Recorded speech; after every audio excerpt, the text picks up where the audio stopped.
Viewers welcome back in forum जी। Doctor साहब हुण आपां अपने दर्शकों दी लिखतां ते फेसबुक मैसेज पढ़दे हां जी। मैं क्विकली अज सारे तो नहीं पढ़ सकांगा। मैनूं एक कमेंट बहुत चंगा लग्या वीर अमरजीत सिंह अज ने लिखिਆ जी।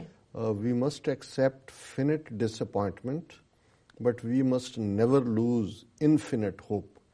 कि फिनिट हुंदा है जिथे साडी सोच बुद्धि मुक जाती है, इनफिनिट हुंदा है अनंत जी।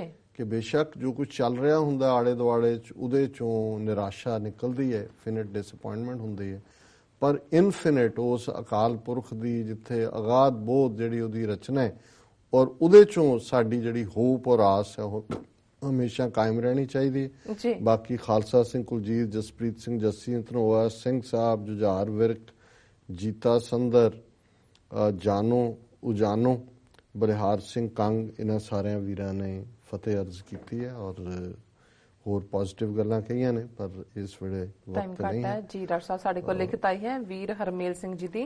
ਇਹ ਲਿਖਦੇ ਹਨ ਗੁਰੂ ਸਾਹਿਬ ਜੀ ਨੇ ਕਿਹਾ ਸੀ ਨਾ ਹਮ ਹਿੰਦੂ ਨਾ ਮੁਸਲਮਾਨ, ਹੁਣ ਅਸੀਂ ਕਿਉਂ ਮੰਨ ਲਈਏ ਕਿ ਅਸੀਂ ਕੇਸਾਧਾਰੀ ਹਿੰਦੂ ਹਾਂ। ਇਸ ਕਰਕੇ ਜਗਦੀ ਜ਼ਮੀਰ ਵਾਲੇ ਸਿੱਖ ਇਸ ਸੰਵਿਧਾਨ ਨੂੰ ਸਵੀਕਾਰ ਨਹੀਂ ਕਰਦੇ। ਸਿੱਖੀ ਸਿਧਾਂਤਾਂ ਨੂੰ ਪਿੱਠ ਦਿਖਾ ਕੇ ਭਾਰਤ ਮਾਤਾ ਨੂੰ ਮੱਥਾ ਟੇਕਣ ਵਾਲੇ ਲੋਕ ਗੁਰੂ ਦੇ ਸਿੱਖ ਨਹੀਂ ਹੋ ਸਕਦੇ। ਆਪਣੇ ਆਪ ਨੂੰ ਸਿੱਖ ਕਹਾਉਣ ਵਾਲੇ ਜਦੋਂ ਤਿਰੰਗੇ ਨੂੰ ਸਲੂਟ ਮਾਰਦੇ ਹਨ ਤਾਂ ਭਾਰਤੀ ਸੰਵਿਧਾਨ ਦੀ ਧਾਰਾ 25 ਵੀ ਯਾਦ ਕਰ ਲੈਣ ਇੱਕ ਵਾਰੀ। ਜੇ ਜ਼ਮੀਰ ਨੇ ਲਾਂਤਾਂ ਨਾ ਪਾਈਆਂ ਤਾਂ ਸਮਝ ਲਿਓ ਕਿ ਕਿਸੇ ਸਿੱਖ ਦਾ ਖੂਨ ਨਹੀਂ ਦੌੜ ਰਿਹਾ ਤੁਹਾਡੀਆਂ ਰਗਾਂ 'ਚ। ਸਾਡੇ ਗੁਰੂ ਸਾਹਿਬਾਨ ਅਤੇ ਸਾਡੀ ਕੌਮ ਨੇ ਆਪਣਾ ਸਭ ਕੁਝ ਬਰਬਾਦ ਕਰਵਾਇਆ ਇਹਨਾਂ ਨੂੰ ਬਚਾਉਣ ਖਾਤਰ, ਤੇ ਇਹ ਸਾਡੀ ਹੋਣ ਤੋਂ ਇਨਕਾਰੀ ਹੋ ਗਏ। ਮੇਰੇ ਵੱਲੋਂ ਆਪਣੇ ਆਪ ਨੂੰ ਸਿੱਖ ਕਹਾਉਣ ਵਾਲੇ ਉਹਨਾਂ ਸਾਰੇ ਸਿੱਖਾਂ ਨੂੰ ਲੱਖ ਲੱਖ ਲਾਹਨਤਾਂ ਜਿਨ੍ਹਾਂ ਨੇ ਅੱਜ ਆਪਣੇ ਪੰਜਾਬ ਦੇਸ਼ ਤੇ ਕਬਜ਼ਾ ਕਰਨ ਵਾਲੇ ਭਾਰਤੀਆਂ ਦੇ ਸੰਵਿਧਾਨ ਨੂੰ ਸਲੂਟ ਮਾਰਿਆ। ਜੀ ਡਾਕਟਰ ਸਾਹਿਬ। ਵੀਰ ਹਰਮੇਲ ਸਿੰਘ ਜੀ ਦਾ ਬਹੁਤ ਬਹੁਤ ਸ਼ੁਕਰੀਆ। ਉਹਨਾਂ ਦੇ ਸ਼ਬਦ ਹਮੇਸ਼ਾ ਹੀ ਇਤਿਹਾਸ ਗਰਾਊਂਡਡ ਵੀ ਹੁੰਦੇ ਨੇ ਔਰ ਭਵਿੱਖ ਦੀ ਜਿਹੜੀ ਹੈ ਉਹ ਨਿਸ਼ਾਨਦੇਹੀ ਵੀ ਹੁੰਦੀ ਹੈ, ਖਾਲਿਸਤਾਨ ਲਈ ਸਪਸ਼ਟਤਾ ਹੁੰਦੀ ਹੈ ਜੀ। ਔਰ ਉਹਨਾਂ ਨੇ ਕਿਹਾ ਕਿ ਵੀ ਸਾਡੇ ਤਾਂ ਗੁਰੂ ਸਾਹਿਬਾਨ ਨੇ ਖੁੱਲ੍ਹੇਆਮ ਐਲਾਨ ਕੀਤਾ ਨਾ ਹਮ ਹਿੰਦੂ ਨਾ ਮੁਸਲਮਾਨ, ਅਸੀਂ ਇੱਕ ਵੱਖਰਾ ਧਰਮ ਹੈ ਔਰ ਆਰਟੀਕਲ 25(20) ਸਾਨੂੰ ਹਿੰਦੂ ਬਣਾਉਂਦਾ ਹੈ।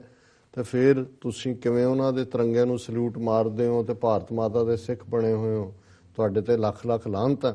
ਸੋ ਬਿਲਕੁਲ ਠੀਕ ਹੈ। ਔਰ ਇੱਕ ਕਾਮੈਂਟ ਵੀਰ ਪ੍ਰਤਾਪ ਸਿੰਘ ਹੋਰਾਂ ਨੇ ਲਿਖਿਆ ਹੈ ਕਿ ਨੱਥੂ ਰਾਮ ਗੋਡਸੇ ਨੇ ਗਾਂਧੀ ਨੂੰ ਗੋਲੀ ਮਾਰ ਕੇ ਅੱਲਾਹੂ ਅਕਬਰ ਦੇ ਨਾਅਰੇ ਮਾਰੇ, ਆਪਣਾ ਨਾਮ ਵੀ ਮੁਸਲਮਾਨਾਂ ਵਾਲਾ ਦੱਸਿਆ ਸੀ। ਔਰ ਜਾਨੋ ਉਜਾਨੋ ਲਿਖਦੇ ਨੇ ਖਾਲਿਸਤਾਨ ਬਣ ਕੇ ਰਹੇਗਾ ਉਹ ਦਿਨ ਅਬ ਦੂਰ ਨਹੀਂ। ਬਹੁਤ ਬਹੁਤ ਸ਼ੁਕਰੀਆ।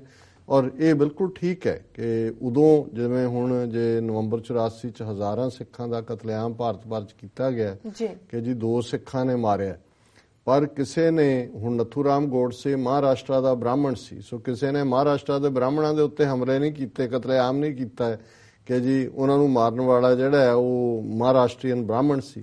ਸੋ ਜ਼ਾਹਰ ਹੈ ਕਿ ਇੰਦਰਾ ਗਾਂਧੀ ਤੋਂ ਵੱਡੀ ਲੀਡਰ ਤੇ ਨਹੀਂ ਸੀ। ਜੇ ਕਹੋ ਜੀ ਬਹੁਤ ਵੱਡੀ ਲੀਡਰ, ਬੜਾ ਵ੍ਰਿਕਸ਼ ਗਿਰਤਾ ਹੈ ਤਾਂ ਕਾਂਪਤੀ ਹੈ ਧਰਤੀ। ਸੋ ਜ਼ਾਹਰ ਹੈ ਕਿ ਵੀ ਉਦੋਂ ਉਸ ਬਹਾਨੇ ਦੇ ਨਾਲ ਜਿਹੜਾ ਗਾਂਧੀ ਤੋਂ ਛੁਟਕਾਰਾ ਪਾ ਲਿਆ ਸੀ, ਕਿਉਂਕਿ ਛੁਟਕਾਰਾ ਪਾਉਣ ਵਾਲੀਆਂ ਵੀ ਹਿੰਦੂ ਤੋਂ ਵੀ ਇਹੀ ਤਾਕਤਾਂ ਸੀ।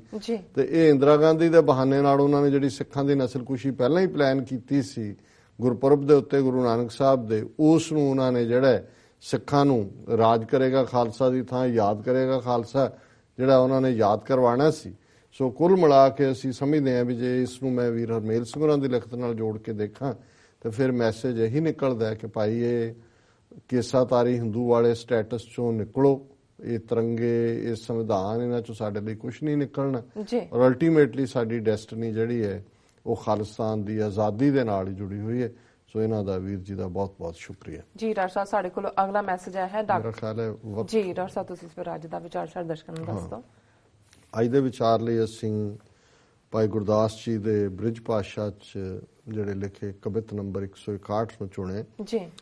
ਜੈਸੇ ਤੋ ਸਲਲ ਮਿਲ ਬਰਨ ਬਰਨ ਬਿਖੈ, ਜਾਹੀ ਜਾਹੀ ਰੰਗ ਮਿਲੈ ਸੋਈ ਹੋਏ ਦਿਖਾਵਈ, जैसे कृत जाही जाही पाक संग मिले, तैसो तैसो स्वाद रस रसना चखावई, जैसे स्वांगी एक होए अनक भांत भेख धारे, जोई जोई स्वांग काछै सोई तो कहावई, तैसे चित चंपल चपल संग दोख लेख, गुरमुख होए एक ਟੇਕ ਠਹਿਰਾਵੇ। ਜੀ ਇਹਦੇ ਚ ਭਾਈ ਗੁਰਦਾਸ ਜੀ ਨੇ ਕਿਵੇਂ ਗੁਰਸਿੱਖਾਂ ਦੀ ਸੰਗਤ ਦੇ ਵਿੱਚ, ਭਲੇ ਲੋਕਾਂ ਦੇ ਸਾਥ, ਸਾਧ ਸੰਗਤ ਦੇ ਵਿੱਚ ਬੈਠ ਕੇ ਮਨ ਦੇ ਵਿੱਚ ਤਬਦੀਲੀ ਹੁੰਦੀ ਹੈ, ਕਿਵੇਂ ਚੰਗੇ ਲੋਕਾਂ ਨਾਲ ਰਹਿ ਕੇ ਉਹਨਾਂ ਵਾਲੇ ਗੁਣ ਹੀ ਤੁਹਾਡੇ 'ਚ ਆ ਜਾਂਦੇ ਨੇ। ਉਹਦੇ ਲਈ ਉਹਨਾਂ ਨੇ 3 ਉਦਾਹਰਨਾਂ ਜਿਹੜੀਆਂ ਉਹ ਇਸਤੇਮਾਲ ਕੀਤੀਆਂ, ਅਲੰਕਾਰ ਅਸੀਂ ਕਹਿੰਦੇ ਹਾਂ, ਐਡਜੈਕਟਿਵਸ ਜੀ। ਉਹਨਾਂ ਨੇ ਕਿਹਾ ਮੈਟਾਫਰਸ, ਉਹਨਾਂ ਨੇ ਕਿਹਾ ਵੀ ਦੇਖੋ ਜਿਵੇਂ ਪਾਣੀ ਜਿਹੜਾ ਹੈ, ਜਿਸ ਰੰਗ ਦੇ ਪਾਣੀ ਨਾਲ ਵੀ ਮਿਲ ਜਾਏ, ਕਾਲਾ ਪਾਣੀ ਤੁਸੀਂ ਕੀਤਾ ਉਹਨੂੰ ਲਾਲ ਬਣਾਇਆ, ਗੁਲਾਬੀ ਬਣਾਇਆ, ਜਿਸ ਵੀ ਰੰਗ ਦੇ ਜਿਹੜਾ ਪਾਣੀ ਦੇ ਵਿੱਚ ਮਿਲਾਓਗੇ ਉਹਨੇ ਪਾਣੀ ਨੇ ਪਾਣੀ ਬਣ ਜਾਣਾ, ਉਦੋਂ ਜਿਹਾ ਬਣ ਜਾਂਦਾ। ਜਾਹੀ ਰੰਗ ਮਿਲਿਆ ਸੋਈ ਹੋਏ ਦਿਖਾਵੇ, ਉਹ ਜਿਹਾ ਹੀ ਹੋ ਜਾਂਦਾ।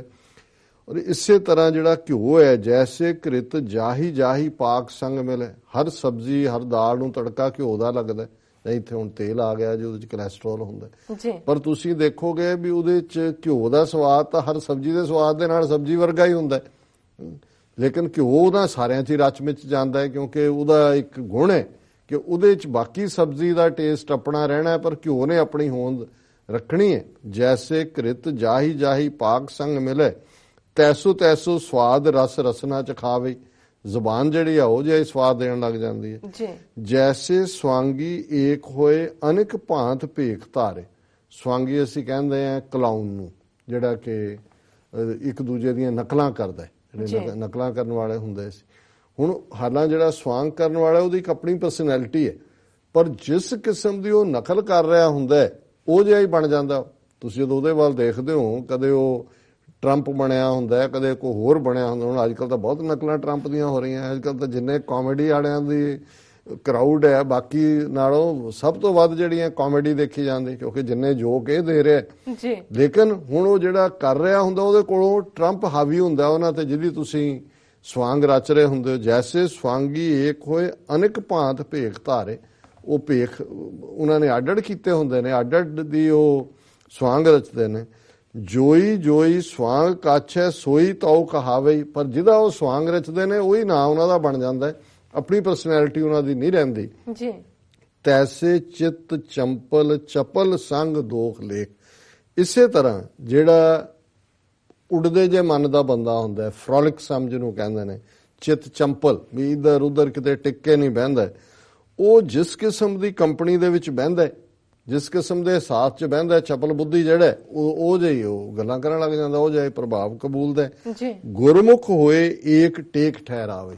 ਪਰ ਜੇ ਉਹ ਗੁਰਮੁਖਾਂ ਦੀ ਸੰਗਤ ਦੇ ਵਿੱਚ ਬੈਠੇਗਾ, ਗੁਰਮੁਖਾਂ ਦੇ ਨਾਲ ਮਿਲੇਗਾ, ਫਿਰ ਇੱਕ ਰੱਬ ਦੇ ਉੱਤੇ ਉਹਦੀ ਟੇਕ ਹੋਏਗੀ, ਔਰ ਉਹਦੇ 'ਚ ਜਿਹੜੇ ਸਾਰੇ ਗੁਰਮੁਖ ਵਾਲੇ ਗੁਣ ਨੇ ਉਸ ਦੇ ਅੰਦਰ ਆ ਜਾਣਗੇ। ਇਸੇ ਲਈ ਆਪਣੀ ਅਰਦਾਸ 'ਚ ਅਸੀਂ ਮੰਗਦੇ ਹਾਂ, ਸਹੀ ਪਿਆਰੇ ਮੇਲ ਜਿਨ੍ਹਾਂ ਮਿਲਿਆ ਤੇਰਾ ਨਾਮ ਚਿਤ ਆਵੇ। ਸੋ ਸਤਿਗੁਰੂ ਉਹਨਾਂ ਪਿਆਰਿਆਂ ਨੂੰ ਵੀ ਮਿਲਾਣ ਜਿਨ੍ਹਾਂ ਦੇ ਨਾਲ ਸਾਡਾ ਵਿਸ਼ਵਾਸ ਜਿਹੜਾ ਉਹ ਪ੍ਰਬਲ ਹੋਏ, ਦੁਬਾਲਾ ਹੋਏ। ਉਹ ਨਹੀਂ, ਮਨਮੁਖਾਂ ਦਾ ਸੰਗ ਨਹੀਂ, ਕਿਉਂਕਿ ਪੁਰਾਤਨ ਅਰਦਾਸੀਏ ਇਹ ਵੀ ਕਹਿੰਦੇ ਸੀ ਕਿ ਭਾਈ ਗੁਰਮੁਖ ਕਾ ਸੰਗ, ਭਜਨ ਕਾ ਪ੍ਰਤਾਪ, ਕਿ ਗੁਰਮੁਖ ਦੀ ਸੰਗਤ, ਸਹੀ ਪਿਆਰੇ ਮੇਲ ਜਿਨ੍ਹਾਂ ਮਿਲਿਆ ਤੇਰਾ ਨਾਮ ਚਿਤਾਵੇ। ਜੀ ਡਾਕਟਰ ਸਾਹਿਬ, ਤੁਹਾਡਾ ਬਹੁਤ ਬਹੁਤ ਸ਼ੁਕਰੀਆ। ਤੁਸੀਂ ਅੱਜ ਦੇ ਮੇਨ ਇਸ਼ੂ ਤੇ ਅੱਜ ਦਾ ਵਿਚਾਰ ਸਾਰੇ ਦਰਸ਼ਕਾਂ ਨਾਲ ਸਾਂਝਾ ਕੀਤਾ। ਇਸ ਨਾਲ ਆਪਣੇ ਵਿਊਅਰਸ ਕੋਲ ਲੈਣੇ ਇਜਾਜ਼ਤ।